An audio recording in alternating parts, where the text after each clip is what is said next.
စိုးလို့ကြောင်မျိုးမင်းလို့ဟမ်ဟိုဘာကြပြပက်မီဒီယာပြပက်မင်းပဲစပ်ပတ်ပြီးပြပက်မီဒီယာဒီလိုစာမတက်မိမအဲ့မှာပြပက်မီဒီယာလို့ဒီကောင်တက်လာလေတဲ့စာကလေးကောင်းတဲ့ကောင်အဲ့ကောင်တွေကဆရာတက်လုံနေတာဟမ်အဲ့ကောင်တွေကမင်းအောင်လည်းနောက်လိုက်အယိုးကြိုက်တယ်အလောက်ဆောက်သိမီအပွင့်လာတက်တာဟိုမေလို့လမ်းဘေးကဂျယ်လီဘီလေးဟိုမြေရောက်ထွက်တဲ့နဲ့လှိုင်ကောင်းတဲ့အဲ့မှာကွန်ပျူတာလေးနဲ့ဖုန်းလေးနဲ့ဟမ်စက်တက်မှာအဲ့ကောင်တွေကဆရာကြီးပြည့်နေတာအဲ့မအေလိုတွေရောက်လဲကန့်လန့်ပြည့်နေဒီမကြော်စိုးကြည့်လေဒီကောင်ဘလို့မျိုးကိုဂျာနေဟိုတရင်တော့ပြည့်နေပြီးပဲမီဒီယာပြီးပဲဟမ်အဲ့မအေလိုစာမတက်ပေမတန်းနဲ့ပြီးပဲနဲ့အားလုံးပဲမင်္ဂလာပါဒီကနေ့မှာတော့စစ်တပ်လော်ဘီကျော်စိုးဦးအားဆယ်လီငွေပူကစုံမလိုက်တီကိုစီကပြန်လဲတင်ဆက်ပေးလိုက်ပြီးမို့အဆုံးထိနားဆင်ဝေဖန်သုံးသက်ပေးသွားခဲ့ကြပါအောင်ခင်ဗျာနော်ဒီအာနာယူအလူရောက်မှာအကောင့်တွေကိုဘောမနေတဲ့ဒီအယုတ်ဓမ္မတွေကိုအခုတော့ဒီနေ့တခင်းငွေပူစုံးပါပြီဘာတွေစုံးမှာမလဲဆိုတာကြည့်ပါမယ်ကျွန်တော်တို့နော်ဘာစစ်တင်ရမှာမတက်တဲ့ကောင်တွေကလမ်းပြကြနေပြီလို့ဟိုဘာဘလို့လဲကြော်စိုးလို့ကြောင်ညုံးမင်းလို့ဟမ်ဟိုဘာကြပြပက်ကြီးပြပက်မင်းပဲစပ်ပတ်ပြီးဒီလိုစာမတက်မိမတခင်းငွေပူကပြောရင်အဲ့လိုလုံးလိုက်ပဲပြပြောတာနော်ဒီကောင်တွေကအဲ့လိုမျိုးနဲ့မှတန်တယ်အဲ့ဒါတော့မှနည်းနည်းလေးတွေအဲ့ဒါနည်းနည်းလေးထပ်ပြလို့ရရင်ပြလို့ပြနိုင်အောင်နော်အဲ့ဒါမှဒီကောင်တွေကတန်မှာတိလားအဲ့ဒီတခင်းငွေပူဒီ flow လောက်မှာဒီကောင်တွေကရနှုတ်မဆိုရင်တိတ်တောင်ကောင်လောက်မရဘူးဒီကောင်စအရေးထူးနေပြီအဲ့လိုမျိုးပြပက်နဲ့ဟမ်ပြဖာဟမ်အဲ့မှာပြပက်မီဒီယာလို့တကောင်တက်လာလေတဲ့စာကလေးကောင်းတဲ့ကောင်အဲ့ကောင်တွေကဆရာတက်လုံနေတာဟမ်အဲ့ကောင်တွေကမင်းအောင်လည်းနောက်လိုက်အယိုးကြိုက်တယ်အလောက်ဆောက်သိနေအပွင့်လာတက်တာဟိုမေလို့လမ်းဘေးကဂျယ်လီဘီလေးဟိုမြေရောက်ထွက်တဲ့နဲ့လှိုင်ကောင်းတဲ့အဲ့မှာကွန်ပျူတာလေးနဲ့ဖုန်းလေးနဲ့ဟမ်လော်ဘီလုပ်နေတဲ့ကောင်တွေကကျော်စိုးဦးကကျော်စိုးစပြီးတော့လော်ဘီစလုပ်ခါစားရုပ်ကဘာမနေဖြစ်လို့လဲကျွန်တော်တို့အဲ့ကောင်တွေလာဆဲနေကြတာကျော်စိုးစပေါ်လာတဲ့ပုံနဲ့ဟမ်ကျော်စိုးစဦးစင်းဘောမလုံးကပုံပြန်ကြည့်လေဟမ်အဲ့တော့ဒီကောင်စောက်လုံးလုပ်ပဲနဲ့ဒီကောင်ဘယ်ဟာနဲ့ရအဲ့စဉ်းစားကြည့်ပေါ့ရှင်းနေတာဟာယူအဲ့တော့ဒီကောင်တွေအဲ့ဒီအရင်ကြိုက်ဖို့အရေးကိုပါဆိုဒီမဟုတ်တာတန်းတရားတွေကိုတိုင်းပြည်ကိုချနေနေကြတာဒီကောင်တွေကဟမ်စစ်တပ်မှာအဲ့ကောင်တွေကဆရာကြီးပြည့်နေတာအဲ့မအေလိုတွေရောက်လဲကန့်လန့်ပြည့်နေတာဟုတ်တယ်ဒီကောင်တွေကတကယ်စစ်တပ်မှာပါဘုံတောင်စစ်တိုင်းတော့ပြောမြင်ဒီကောင်လေးမင်းအောင်လည်းဖားမကုန်ပေးတာဟိုကောင်လိုကြည့်တာလားဟိုကောင်ဘလူးတဲ့ဒီမကြောင်လို့ကြည့်လေဒီကောင်ဘလူးမျိုးကိုဂျာနေဟိုတရင်တော့ပြည့်နေပြီးပဲမီဒီယာပြီးပဲဟမ်အဲ့မအေလိုစာမတက်ပေမတန်းနဲ့ပြီးပဲနဲ့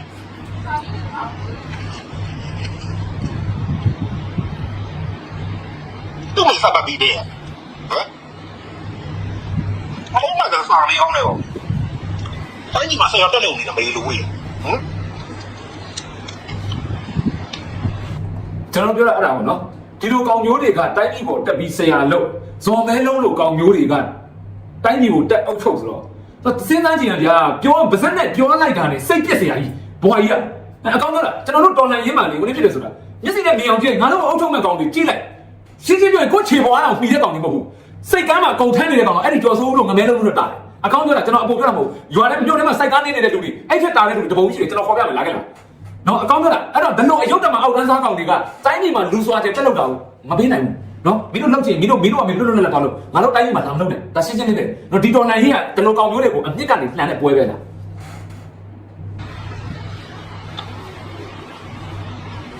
ခင်ညောလက်ကြလေအဲ့ကောင်ကြီးခင်ညောထောက်ပြုတ်လက်ကြလေအဲ့ကောင်ကြီးဟမ်ကိုလူထိုက်စားပေးလိုက်လူထိုက်စားပေးလိုက်နေတာငါလုံးမှာလားဟမ်ကိုငွေဖို့ကလေကျွန်တော်အမှန်တိုင်းဝင်ခံရတယ်ဒါဒီကနေလည်းတရားဝင်ကျွန်တော်တို့လည်းကျွန်တော်တောင်းပါပါတယ်သူစပေါ်ကစားကျွန်တော်မကြိုက်ဘူးဒီဘဲဘာပြောမှမသိဘူးပေါ့နော်ကိုကဟိုအေးမနေဖြစ်တယ်ပေါ့အေးစစ်စစ်တမားပေါ့ရှင်းပြောကျွန်တော်တို့ကတော့တို့ကြည့်လိုက်ဒါပေမဲ့တပြေးပြေးနဲ့တူဟာတော့ဘာဖြစ်လာလဲဆိုတော့သူဘွားကိုသူဆယ်လီတွက်လို့ဖြစ်လာတာနော်သူဘာနိုင်ငံရေးတွေဘာတွေဝင်နေမှာမဟုတ်ဒါပေမဲ့ဘယ်လိုပဲဖြစ်ဒီနိုင်ငံအတွက်ဆိုတဲ့အရာသူ့ခေါင်းထဲမှာထည့်ပြီးတော့နိုင်ငံအတွက်သူရတဲ့တော့သူလုပ်ပေးတယ်နိုင်ငံအတွက်အရာတော့သူပြောပေးတယ်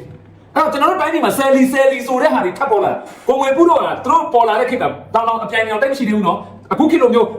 ဟိုကောင်နဲ့ဆယ်လီဒီကောင်နဲ့ဆယ်လီဖြစ်နေတဲ့ခေတ်မဟုတ်ဘူးသူတို့ဖြစ်ခေတ်မှာဆိုတော့အဲ့တော့တဲကပေါ်လာတာဒါပေမဲ့ဒီနေ့ထင်ကြည့်နော်သူတို့ဟာဒီနိုင်ငံအတွက်ကိုကြောခိုင်းကြဘူးနိုင်ငံတွေကသူတို့ပါဝင်မှာနောက်ဆုံးဒီထိုင်းမှာတော့ထိုင်းမှာကျွန်တော်ဟိုမှာဆဲတဲ့အချိန်တော်လိုင်းအင်အားစုတွေဘာမှမသိဘူးကိုယ်နဲ့မဆိုင်ကြလို့နေတယ်အမတိပုံပေါ်ရန်ဖြစ်တယ်လို့ကျွန်တော်နဲ့ပုံစံသတ်မှတ်ထားတယ်ဒီကောင်မဘယ်လိုပြောအားလုံးသိတဲ့အတိုင်းအဲ့လိုအချိန်မှာကိုငွေပုတယောက်ထွက်ပြောတာသူထွက်ပြောမှနောက်ထပ်လူတွေလိုက်လာတာ သူကတိတယ်သူပြောတာရှင်းရှင်းလေးဒါတော်လန်ရုပ်တိုက်ခိုက်နေတာပုံကိုတိုက်ခိုက်တာမဟုတ်ဘူးတွေးကြည့်တာနဲ့တိတယ်လေအဲ့တော့ကျွန်တော်တို့နိုင်ငံမှာဆယ်လီတွေအများကြီးရှိပါတယ်ကိုယ့်ကိုဆယ်လီတက်ပြီးတော့ဆယ်လီ on နေတဲ့ဟာတွေနော်ဒါကျွန်တော်တို့ဆိုဆယ်လီမဟုတ်ဘူးနော်ကျွန်တော်တို့ဆိုဘာကောင်းမှမဟုတ်ဘူးဒါပေမဲ့ကျွန်တော်တို့တဲ့လူတိတင်းနဲ့တိတဲ့ဆယ်လီတပုံကြီးဒါပေမဲ့ကိုယ့်နိုင်ငံအရေးအတွက်ဘယ်နေရာမှမပါတဲ့အပြင်ရန်သူအားပေးလုပ်နေတဲ့ကောင်တွေတပုံကြီးနော်မလုပ်လို့အပြစ်မပြောဘူးနော်ဒါပေမဲ့ရန်သူအားပေးသွားလုပ်နေကြတာကိုတော့ကျွန်တော်တို့လက်ခံပေးလို့မရဘူးနော်ဒီနေ့ဒီအချိန်ဒီကာလဟာတိုင်းပြည်မှာဘာဖြစ်နေတာလဲနော်ကြည့်ပါခင်ဗျားတို့ဒီနေ့ခေတ်ကအင်တာနက်ခေတ်ကိုတိုင်းရှောက်ပြီးတော့သွားမှကြည့်ရွေးကောက်ပွဲဆိုတာပြည်သူအတန်ကိုနားထောင်ပြည်သူကောင်းကျိုးဆန္ဒကိုဖြည့်ဆည်းပေးနိုင်တဲ့အမြန်ဆုံးသောရန်ရာတစ်ခုဖြစ်ပါတယ်ကျွန်တော်ထပ်ပြောပါမယ်ရွေးကောက်ပွဲဆိုတာပြည်သူအတန်ကိုနားထောင်ပြီးပြည်သူတွေရဲ့ကောင်းကျိုးဆန္ဒကိုဖြည့်ဆည်းပေးနိုင်တဲ့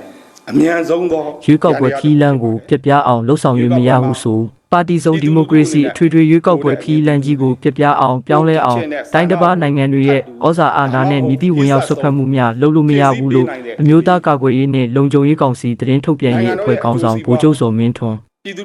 ကပြောပါတယ်နိုဝင်ဘာ10ရက်ကပါတီစုံဒီမိုကရေစီအထွေထွေရွေးကောက်ပွဲနဲ့ပတ်သက်ပြီးမိဘပြည်သူတွေကိုအတိပေးပြောကြားရမှာဗိုလ်ချုပ်စောမင်းထွန်းကအခုလိုထည့်သွင်းပြောကြားခဲ့တာပါမြန်မာနိုင်ငံရွေးကောက်ပွဲအပေါ်ကွဲပြားခြားနားတဲ့နိုင်ငံတကာတုံ့ပြန်မှုတွေရှိနေပေမဲ့မိဖက်နိုင်ငံတွေရဲ့ထောက်ခံမှုတွေကိုအခိုင်အမာရရှိထားပြီးဖြစ်ကရွေးကောက်ပွဲလုပ်ငန်းစဉ်တွေကိုလည်းအားလုံးကအတိမတ်ပြုပြီးဖြစ်တယ်လို့ဆိုပါတယ်ဒါအပြင်ရွေးကောက်ပွဲလုပ်ငန်းစဉ်တွေကိုလက်ပြလုံးစွာဆောင်ရွက်ထားတာကြောင့်မိဖက်နိုင်ငံတွေနိုင်ငံတကာအဖွဲ့အစည်းတွေအခြားနိုင်ငံတွေပြည်တွင်းပြည်ပနိုင်ငံတကာမီဒီယာတွေကိုပွင့်လင်းမြင်သာတဲ့ရွေးကောက်ပွဲလုပ်ငန်းစဉ်တွေလာရောက်ကြည့်ရှုလေ့လာဖို့ဖိတ်ခေါ်ထားပြီးဖြစ်တယ်လို့လည်းပြောပါတယ်။ဒါအပြင်မဲမတမာမှုတွေမရှိစေဖို့ခေတ်မီနည်းပညာသုံးမေမဆက်တွေကိုအသုံးပြုထားတာကြောင့်ရွေးကောက်ပွဲကထွက်ပေါ်လာတဲ့လွှတ်တော်ဟာဂုဏ်သိက္ခာရှိတဲ့လွှတ်တော်တရက်ဖြစ်ကြောင်းကဘာကိုချပြနိုင်မှာဖြစ်ကြောင်းနဲ့ရွေးကောက်ပွဲမှာတိုင်းရင်းသားတွေနဲ့လူထုလူဒန်းစားလွှာတွေကိုစားပြုသူတွေလွှတ်တော်မှာကြဲကြဲပြန့်ပြန့်ပါဝင်လာစေဖို့ပြည်သူလွှတ်တော်ကို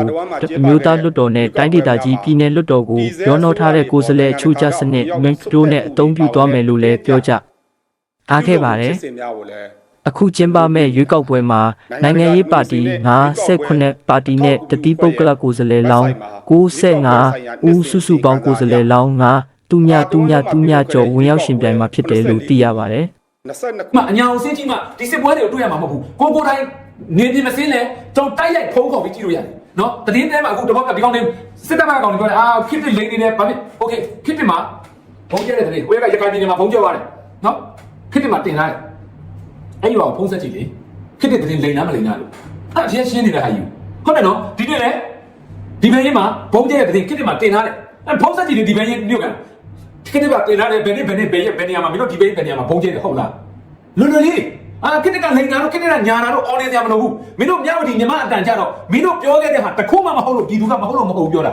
တော့အဲ့တော့ရှင်းရှင်းလေးဒီနေ့ခက်မှာကျွန်တော်သင်္ချာပြောကြတဲ့ celebrity တွေအနေနဲ့ပြည်တွင်းမှာရှိတဲ့ celebrity တွေကိုကျွန်တော်မပြောလို့ဘာလို့ဆိုပြည်တွင်းကလူတွေကဖိအားသွားပေးလို့မရဘူးသူတို့ဘုံကသူတို့ရက်တီဖို့အတွက်တော့အနိုင်နိုင်စူးစမ်းနေရတာနော်ဒီပရောက်နေတဲ့ celebrity တွေအနေနဲ့ကိုယ်တိုင်းပြည်အတွက်နိုင်တဲ့နေရာကပါဝင်ပေးစေချင်ပါတယ်ခမားတို့လည်းအားလုံးသိပါတယ်ဒီနေ့တိုင်းပြည်မှာဒီအာဏာသိမ်းတဲ့ကောင်တွေလောက်ရတာလူသားဆန်နဲ့လောက်ရတာရုံမှန်နဲ့လောက်ရတာဆိုတာအထွေထူးရှင်းပြနေကြအောင်မလို့ဒါကြောင့်မလို့ငါနဲ့မဆိုင်ငါနဲ့တာတရုံမနေတဲ့ဒီနေရာမိုးရွာရင်ဟိုဘက်ကိုရွှေ့ပြီးတော့ထိုင်မယ်ဒီဘက်ကမိုးရွာရင်နောက်တနေရာရွှေ့ထိုင်မယ်ဆိုနဲ့စိတ်ဓာတ်တွေကိုပြင်ကြပါကျွန်တော်တို့တိုင်းပြည်အတွက်ဗထောက်တနေရာ၄ယောက်ဘာလို့ဆိုဆယ်လီတယောက်ကမတူဘူးတာမန်လူတယောက်နဲ့ဘာဖြစ်လို့လဲသူ့ကိုကြည့်နေတဲ့ပြိတ္တရှိတယ်တာမန်လူတယောက်ကစကားတစ်ခုပြောလိုက်လို့လူ9ယောက်10ယောက်ပဲကြားမယ်ဆိုရင်ဆယ်လီတယောက်ကစကားတစ်ခုပြောလိုက်လူ9ယောက်ထောင်ကြားဖို့မခဲရင်ဘာဖြစ်လို့လဲသူ့ကိုကြည့်နေတဲ့လူရှိတာဟုတ်ဒါကြောင့်မလို့ကိုယ်နိုင်ငံတို့အမှန်တရားတော်လိုင်းဘက်ကိုလည်းကျွန်တော်တို့လိုက်เสียမလို့အမှန်တရားတွေကိုပဲကျွန်တော်ပြည်သူအတွက်ပြောပေးရမယ်ဒီတိုင်းပြည်ပေါ်မှာရုံမှန်နေတာဘယ်သူတွေလဲဘယ်စနစ်ကတိုင်းပြည်ကိုဒုက္ခပေးစေမှာလဲဘယ်သူတွေကတက်လာမှဒီတိုင်းပြည်ကကောင်းမှာလဲဘယ်လိုတိုးတက်မှာလဲစသဖြင့်ဒါမျိုးတွေကဒီဘက်မှာလွတ်လပ်ရှိနေတဲ့သူတွေအနေနဲ့စူးစမ်းနိုင်ပါလေပါဝင်ပြောနိုင်ပါလေနောက်တစ်ခုကဒီအုပ်ကျော်စိုးလို့ကျော်မျိုးပြီးလို့နောက်ဥမာကိုငွေဦးထွက်ဆဲအလကားဆဲတာမဟုတ်ဘူးဒီမေလုံးတွေတနေ့မောင်းကအစိတ်တွေခတ်ပြီးတော့ပေါက်ပြပြောနေတာလေဝါဒဖြန့်နေမိုင်းတိုင်းမျိုးစုံတော့ဒါတွေကိုတောက်ပြန်ပြောဖို့လိုအပ်တယ်ကျွန်တော်တို့ဘာဖြစ်လို့လဲအမားတွေကိုမပြောမဲထားရင်အဲ့ဒီအမားတွေကအမှန်ဖြစ်သွားတော့အဲ့တော့ငွေပုနော်ပုံငွေပုဆဲတာနဲလေးတွေဒီလိုကောင်မျိုးတွေကိုအဲ့ထက်ပို့ပြီးတော့ဝိုင်းစော်ရမှာဘာဖြစ်လဲတိုင်းမျိုးအစိတ်ခတ်နေတဲ့ကောင်မျိုးတွေကိုထိုင်ကြည့်နေမယ်ဆိုရင်လူငယ်တွေအနေနဲ့ကျွတ်တဲ့လူငယ်ဆိုနိုင်ငံရေးဆိုတာဘာမှမသိဘူးနော်ဒေါ်ဆန်းစုကြည်အကြောင်းတော့မသိဘူးနိုင်ငံရေးမပြောနဲ့အခုဒီ16နှစ်17နှစ်လူမျိုးအရွယ်အပြိုအရွယ်တွေကလေးတိုင်းမသိဘူးဆိုတော့အဲ့ဒီကလေးမျိုးတွေကဒီလိုကောင်မျိုးတွေစကားတွားနားထောင်လိုက်မယ်ဆိုရင်သူတို့မှတိုင်းပြည်ရဲ့တမိုင်းကိုတမိုင်းချောင်းကိုမတိလာခဲ့တဲ့အတွက်လက်ရှိချိန်ဒေါ်ဆန်းစုကြည်တမိုင်းတော်မတိတဲ့အတွက်ဒီကောင်တွေပြောတဲ့စကားတွေအားလုံးနားထဲဝင်သွားမယ်ဆိုရင်ဒါပါလေအစိတ်ပဲဒါကြောင့်မလို့ကျွန်တော်တို့တွေကငါတော့တိနေဒီကောင်တွေပြောနေတာပြောနေမတွက်နဲ့ ငါသိပေမဲ့မတိတဲ့လူတွေရှိသေးတယ်အဲ့ဒီမတိတဲ့လူတွေအတွက်ငါတော့ဟာဒီကောင်တွေသူတို့ပြောခွင့်မပေးဘူးဆိုတဲ့ပုံစံမျိုးလုံးမရဒါမှသာလေကျွန်တော်တိုင်းပြည်မှာအစိတ်အတောက်တွေကင်းမှာကျော်စိုးလို့ကြော်မျိုးမင်းတော့မဟုတ်ကျွန်တော်တို့မဟုတ်ပြောလဲကျွန်တော်တို့မထားအားမနာနဲ့စော်ပြစ်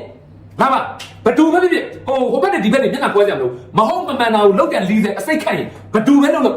စော်တာစော်ပြစ်ဒါမှသာလေကျွန်တော်တို့တိုင်းပြည်ကျွန်တော်တို့လူမှုအဖွဲ့အစည်းကကောင်းမွန်တဲ့အဖွဲ့အစည်းဖြစ်မှာအဲ့လိုမဟုတ်ဘဲနဲ့သူ့ဘက်ကိုယ့်ဘက်ခွဲမယ်နော်ဒီကားနဲ့ငါနဲ့မဆိုင်ဘူးနေမယ်ဆိုရင်တော့ကျင်းနေပါလေကျွန်တော်နိုင်ငံလူယုံမာတွေပဲနေရာတကာကြီးစိုးရပါလိမ့်မယ်နော်ဒါလေးကိုဟိုတင်ပြတာပါခံနိုင်လားပေါ့ဘယ်သူမှတော့ခံနိုင်မှာမထင်ပါဘူးเนาะဘာမှစောက်စစ်မရှိတဲ့ကောင်ကတိုင်းပြည်ကိုတက်ပြီးအုပ်ချုပ်မှာတော့ဘယ်သူမှတော့ခံနိုင်မှာမထင်ပါဘူးเนาะအခုကိုငွေမှုပြောရတယ်လို့ပဲဒါကြောင့်မလို့မခံနိုင်ဘူးဆိုရင်ထိုင်ကြည့်နေုံနဲ့တော့မရဘူးအဲ့ဒီကောင်လေးကိုတနည်းမဟုတ်တနည်းနဲ့ဝိုင်းဆုံးမှရပါလိမ့်မယ်